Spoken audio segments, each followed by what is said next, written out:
Ladies and gentlemen, this is Sanjana Chaudhary, and in this video, we're gonna talk about the skills required to become a cabin crew. Then, that candidate should have these qualities in it. और ये qualities सिर्फ एक दिन में नहीं आने वाली, so you have to work on that. That's why I'm making this video. So whenever the interviews will come, then whenever the interviews will conduct, so you can have all these qualities in you. So first is the good communication skills. Good communication skills क्यों चाहिए? Because आपको वहाँ पे guest के साथ interact करना पड़ेगा, उनकी प्रॉब्लम सॉल्व करनी पड़ेगी, उनसे बात करनी पड़ेगी. तो उनसे बात करने के लिए आपको क्या चाहिए होगा? Good communication skills. आपको कम्युनिकेट करना पड़ेगा. So the first skill is the good communication skills. और आपको उनकी बात समझनी पड़ेगी, आपको अपनी बात समझानी पड़ेगी, सो वो आपकी बात सुने. उसके लिए आपको होना चाहिए number skill. Second is the confidence. So you have a really beautiful confidence in it, so you can flaunt your confidence. And yes, you are the brand ambassadors of the airline, so you should have the confidence. Third one is the patience. Patience आपको बहुत ज़रूरी होगा, क्योंकि आपके चार sectors होंगे. दिन के सेक्टर्स होता है from point A to point B, वो हो गया एक sector. From point B to point C, this is the second sector. Then C to D, third. Then D, then A is the 4 sectors. So you have to be really patient. Patient वो बीमार वाला patient नहीं, patience वाला patient. So आपको patience बहुत ज़्यादा होना चाहिए, क्योंकि आपको बहुत सारे ऐसे customers भी मिलेंगे, ऐसे passengers भी मिलेंगे जो आपसे लड़ने मरने के लिए बिल्कुल तैयार होंगे, पर आपको पेशेंस दिखाना होगा. पेशेंस, भाई हमारे अंदर बहुत पेशेंस है, हम आपसे लड़ेंगे ही नहीं. So number third is the soft spoken. आप कैबिन क्रू से बात कीजिए, आप उनको मतलब कुछ बोलेंगे तो बहुत ही प्यार से ना आपके इंसल्ट भी कर सकती हैं, करके भी जाती हैं. एक बार क्या हुआ कि एक कैबिन क्रू को इस तरह से बुला रहे थे कोई पैसेंजर. सो वो उनके पास आई. देन उन्होंने कैबिन क्रू ने उनसे पूछा that yes sir, what you want. So after assuming that there is no medical emergency with the passenger, then cabin crew told that passenger that sir, my name is this and you can address me with my name, that I'm not your servant, just put my name and address me by the name, not just these gestures. So soft spoken होना चाहिए. आप अच्छी सी language में किसी को भी प्यार से कुछ भी समझा सकते हैं. Second is the problem solving abilities. So you have something like skills like problem solving abilities.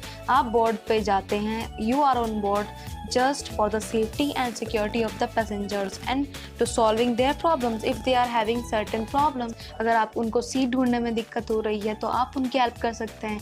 उनको कुछ और ढूंढने में दिक्कत हो रही है, जैसे आपको लाइट्स नहीं पता, उनको लाइट के बटन कहाँ पे हैं, ये कैसे निकलेगा, वो कैसे होगा, आपकी वॉशरूम्स कहाँ हैं, वो सब कहाँ हैं, ठीक है, तो वो सब आपको ही बताना पड़ेगा. You are just we can say आपका घर बोर्ड है और आप बोर्ड पे हैं और पैसेंजर्स आए हैं, वो आपके गेस्ट हैं. So you have to just guide them properly, you have to take care of them, you have to serve them and you have to take care of them properly just like your guests. And excellent communication skills that I already mentioned in it. Then excellent coordination skills like आप board पे 3 या 4 cabin crew होते हैं, वो depend करता है number of doors in the plane. So आपको coordinate करना होता है कैप्टन से आपको बात करनी पड़ती है, क्योंकि वो पूछते हैं, कॉकपिट से ही पूछते हैं कि बाहर क्या चल रहा है, मतलब पैसेंजर सारे सही हैं कि नहीं, क्या रिपोर्ट है, वो सब. और आपको अपने सीनियर से भी बात करनी पड़ेगी, आप अपने कोलीग से भी बात करनी पड़ेगी. So you have something called excellent coordination skills that you should have before becoming a cabin crew. Okay, so अगर आप इतने लोगों से दिन में मिल रहे हैं, आपका दिन रोज़ एक नया दिन होता है, नया स्टाफ, नया crew, everything should be new. New staff, new ground staff, new crew, new passengers, new aircraft. So नए आदमियों से मिल रहे हैं, नए लोगों से मिल रहे हैं. सो आपको फ्रेंडली होना पड़ेगा. ऐसे नहीं कि अगर कोई पैसेंजर आपको बुला रहा है that ma'am we should need this and we are not able to find this, we are not able to do this. So आप ऐसे नहीं कर सकते. So do it yourself. I am not I am not responsible for that.